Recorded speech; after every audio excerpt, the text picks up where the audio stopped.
Hmm. Okay. Let's watch an interview done on this guy's YouTube channel. This is Chris Williamson. His YouTube channel is all about self-development, personal development. He interviews like intelligent, awesome people so that we can learn different ways of how we can become the best versions of ourselves. And he did this podcast with Dr. Joe Dispenza, who is a neuroscientist, earlier this year, maybe like February 2024. And Dr. Joe, he's well known, not only in the neuroscience world, but also in the personal development space. So he does all these podcasts, does all these interviews, travels the world, has all these courses like across the globe, teaching people how to be our best version of ourselves. And then today they're talking about how to crush the limitations of your mind, meaning anything that is in your mind that puts a limit on your progression. Throughout this podcast, Dr. Joe and Chris will help to explain how you can crush those limitations. And then how do we do it, guys? Let's go. How do you describe what you do? I think we teach people the neuroscience and the biology of change. And the principle is just really simple. If you change, your life changes. And that's the first basic principle. If you change, your life changes. Dr. Joe always talks about your personality is your personal reality, meaning the person you are, if you have a look around your world or in your life, your personal life and everyone that's in it and everything that's in it, it's because of your personality. So if you like the people that are currently in your life, more so to do with people that you weren't born into, like not so much your family, but your group of friends, the place you work, your career, they're all a result of your personality. So if you like it, your current reality, that means your personality matches your reality. If you don't like the world around you, then you have to change. So he talks about if you change, then your life changes. So say, for example, if you started trying to change your life tonight, then you'll just write out all the things that you're going to do tomorrow. And let's pretend that this is a Sunday night and tomorrow's a Monday. So every Monday you might get up to go to school, go to uni, go to work, whatever. So tomorrow you're going to face the same old world. But tonight you're going to write out or think about, meditate on how you're going to go into the same old world as a different person. So you're going to respond, react in a different way. You're going to begin to evolve now. And the more you do that, as time goes on, you actually change your reality because you're changing your personality. And as more time progresses, you might find yourself being in a different group of people because you've evolved. You've changed from, not, it's not so much that the old group of people had something wrong with them. You're still probably going to love them, but you're going to go to a different group to learn different things and to have different experiences. Therefore, your life will be different as well. And of course, hopefully for the better. And nothing changes in our life until we change. So one of the things that people come up against is why is it so hard to change? So we've kind of come down through a lot of research, a simple formula to help people to make transformations first in themselves and then their lives. And so we give people knowledge and information, and we use science as that language that to meet information, and we combine quantum physics with neuroscience and neuroendocrinology and psychoneuroimmunology and epigenetics and electromagnetism, and help people understand information that's philosophical, that's So everything he just talked about was all the different ways that neuroscientists studies the brain when they're like doing research on human brains with people changing, and what happens to the brain when people start to change. Not only what happens to the brain, but what happens throughout your body.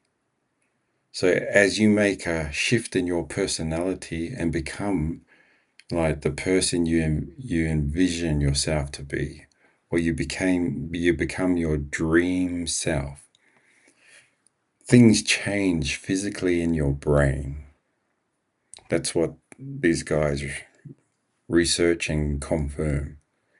Not only do things change in your brain, but throughout your body. It has a chemical reaction which leads to physical changes as well. it's theoretical.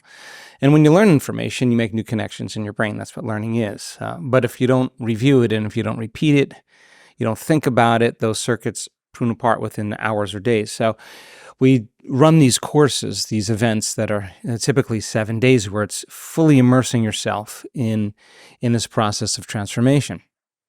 Give people the information. It's philosophical, it's theoretical. Have them understand it. They have to be present with it. But now turn to someone and teach it back to them what you've learned. Nerve cells that fire together, wire together. So then in time, So the way he talks, because he's a he's a neuroscientist and he does this all day, every day, he just says things so smoothly. But if if you've not followed him and you don't know anything about neuroscience, at first it's hard to like keep up with what he's saying. But basically, he's just talking about how he goes around the world teaching people different ways how to change their brain, mainly like the way they think, but also the way they feel. So you change the way you feel about the same Monday that you're going to face, and instead of it being just a boring normal Monday, you can feel differently about it because you're going to go about that Monday in a brand new, different way with new energy, new positive feelings and thoughts for that day. And project that into the future as well, not only for one day, but collect one day at a time to make it many days, becoming weeks, months, years, and eventually you'll be who you want to be. you begin to install the neurological hardware in your brain in preparation for the experience. And the more you understand what you're doing, and the more you understand why you're doing it, the how gets easier, because you can assign meaning to the task and get a greater outcome. If you can't explain it, it's not wired in your brain, right? So it's so much easier to forget the information than to remember it and just take. So that's something that Albert Einstein talked about. He said, if you can't explain complex information in a simple way, it means you're not that intelligent. So one key sign or key indicator of an intelligent person is the ability to explain complex subjects, hard and difficult subjects, in a very simple way, so that even though a person may not have heard about it before in their life, they understand it.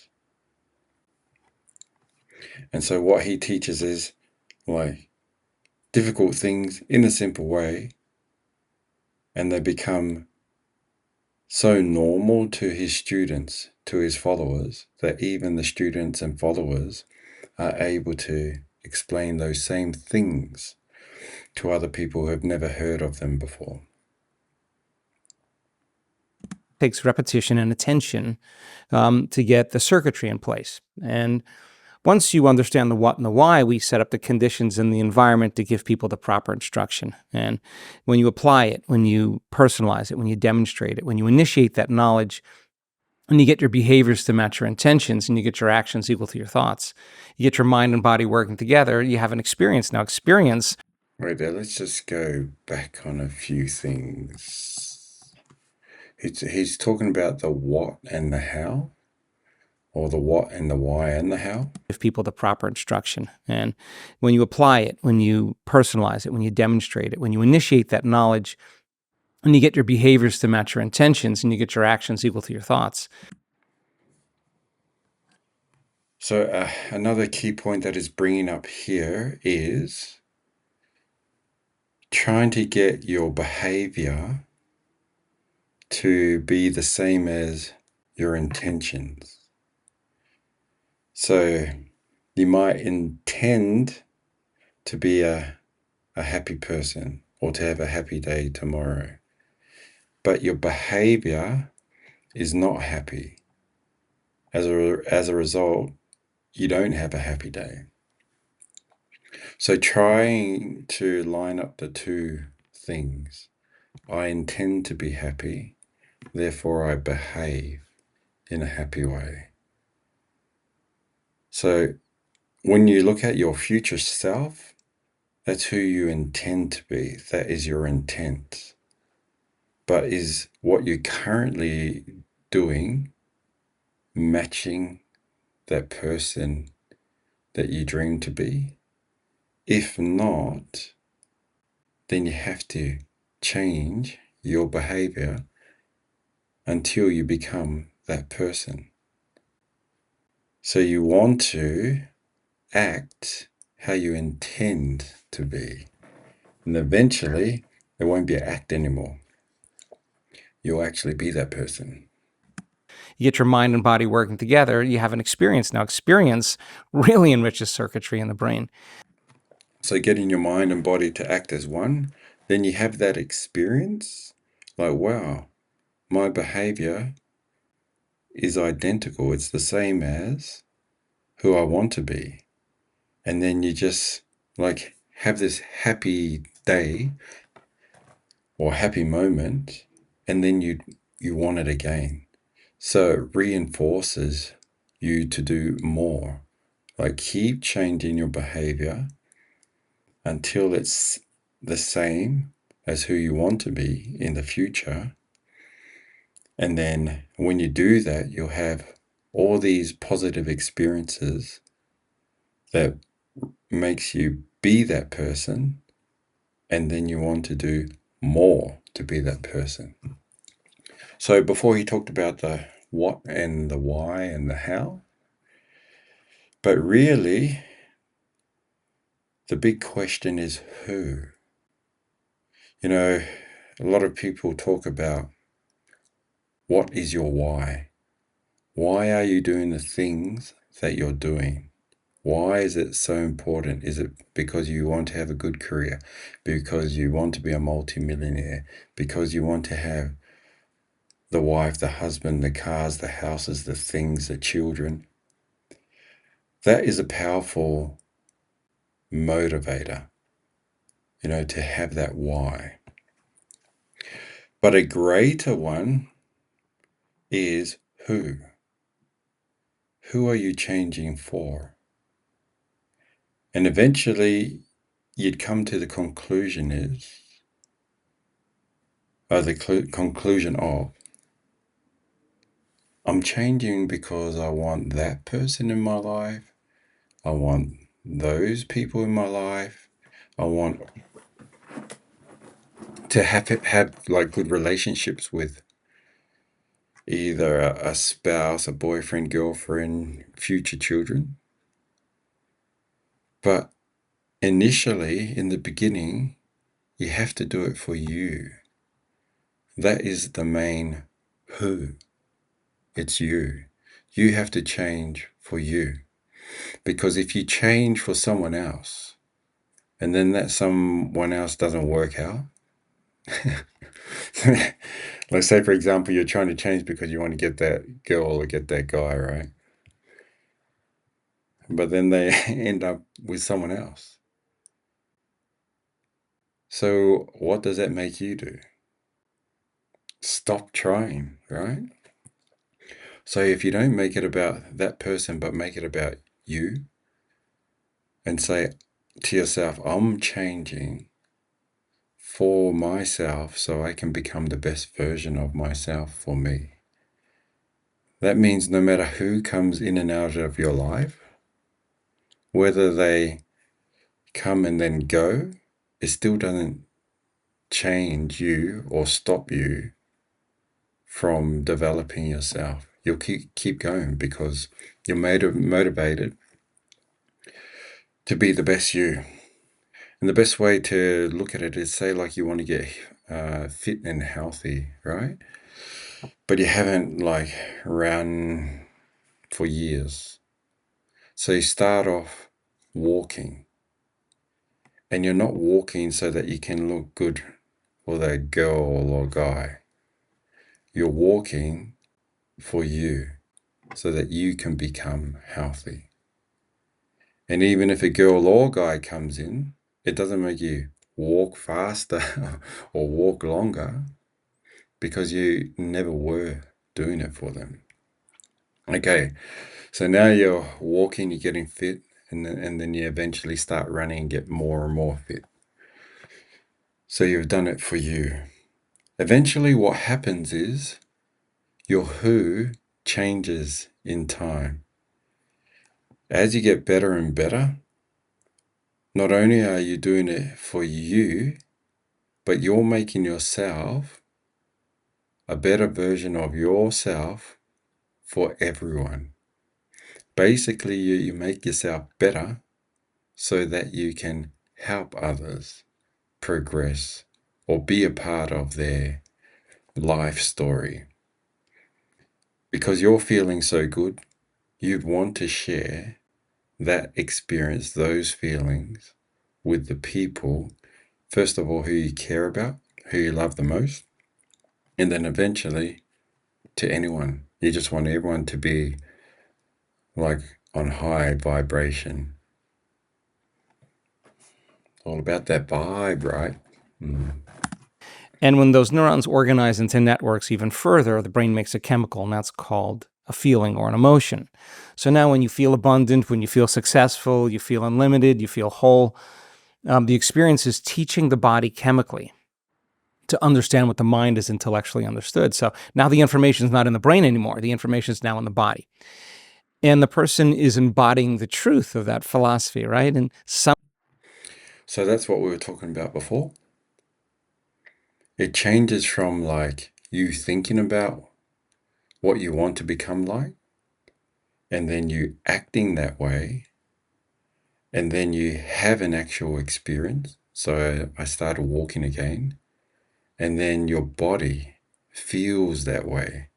You've actually become that person. And then, just as everything in nature, when you cause something in nature to grow, its default response is wanting to grow more, because that's the purpose of life, is to create more life. somehow there's biological changes that take place as a result of it. The question is, okay, if you've done it once, you should be able to repeat the experience. And so if people go through a 7-day immersion and they keep repeating the experience, They begin to neurochemically condition their mind and body to begin to work together. And when you've done something so many times that your body now knows how to do it better than your conscious mind, now it's innate in you. You've become the knowledge. It's a subconscious program. It's who you are. So we teach people to go from that kind of philosophical, theoretical knowledge to the application, to initiate it, to ultimately get wise about why they're doing it. And so we. So it's the same thing. Every change starts as a thought in your mind. Then you act it out, and then your mind and your body, through your actions, become unified. It becomes one. Then you have that experience, and then you no longer need your mind to have that similar experience because it becomes second nature, it becomes natural. Say, for example, like riding a bike. When you first learn, you might like fall or wobble, but as you practice more and more, you begin to not think about how to balance. You can feel it in your body. And then when you progress more in riding and do it more and more, you realize you don't even have to think of how to ride the bike anymore. The body just takes over.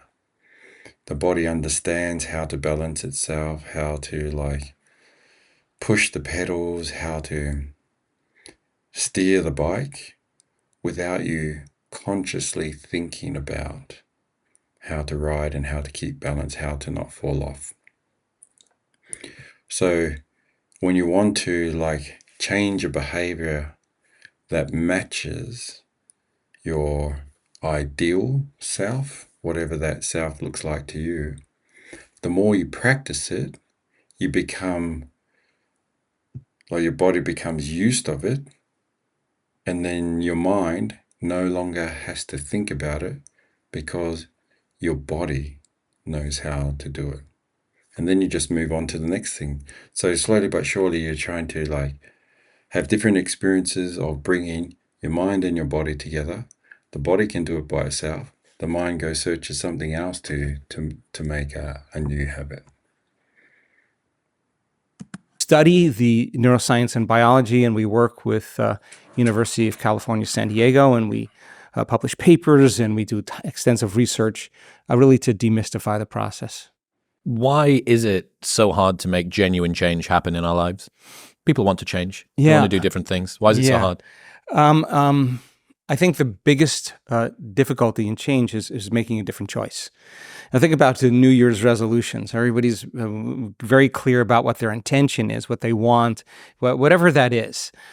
But if you keep making the same choices, you're going to keep doing the same things. You're going to keep creating the same experiences. You're going to keep feeling the same emotions. And your biology and your neurocircuitry and your chemistry and your hormones and even your gene expression is going to stay the same because you're the same. But keep thinking the same way, keep acting the same way, keep feeling the same way, and do it over and over again. Those circuits in the brain ultimately become hardwired. And the emotions that are a response to someone or something, even your own thoughts, get conditioned subconsciously as a program into the body. So 95% of who we are by the middle of our life is an unconscious set of thoughts, behaviors, and emotions that are automatically programmed into our biology. So the first step to change is not thinking positively. You got to become conscious of those unconscious thoughts when you decide to make a different choice and it doesn't feel familiar. The thought that says, start tomorrow, it's too hard, just do it anyway, go ahead and make that choice, do the same thing. You're not good enough, you'll never change, you're too much like your parents, I failed last time. You have to be able to become so conscious of those unconscious thoughts that you would never go unconscious to that thought ever again, and that's change. You'd have to catch yourself, how you speak and how you act. If you want to be happy and you're blaming and you're complaining and you're feeling sorry for yourself and you're judging everyone, those behaviors are not going to make you happy. They're actually going to make you unhappy. Okay, so they're just talking about why it's so hard for sometimes for us to change. Basically, it's because we want to change, but we keep thinking the old way. And we don't know how like unconscious we are when we're thinking in the old ways. So going back to like getting fit, got a New Year's resolution. Say it's December 31 and you're thinking to yourself, okay, tomorrow, January 1st, 2025, I'm going to go out and slay. I'm going to be fit. I'm going to start walking, then that'll end up to like being running, and I'm just going to be this mega person like in 90 days, 3 months, 6 months, whatever. But in your body, the experiences that you've had, they're not yet trained to be that new person. Your body's saying, oh yeah, that'll be good, but first I'll just eat some of this or drink some of that. And if you're not training your mind and your body to stay focused and making new changes, then eventually your body is going to teach your mind to do the old things. Like, yeah, we'll get up tomorrow but just eat this first and just drink this first, and then we'll start tomorrow. Plus, I've got 90 days to do it, or 3 months, or 6 months. Actually, I've got the whole of 2025, so what's the big rush? Those type of thoughts. So you have to really be conscious of what your old thinking is like and what your old body's feelings are like. And then you have to consciously change them. And the way that you do that is through writing out daily goals, reporting to yourself. Either you write out with pen and paper or do it on your phone, whatever. But you have to keep a record of how you've changed your thinking from the old way of thinking, and how you've changed your old way of feelings in your body to the new way. Anyway, that's enough for today. I think we'll come back and watch Joe Dispenza another time or in the next video. But yeah, my motto is life creates life. Thank you, life. I'm so grateful to be alive. My who is you. Everything I do, the reason I make myself better is for you, for the world, for the people.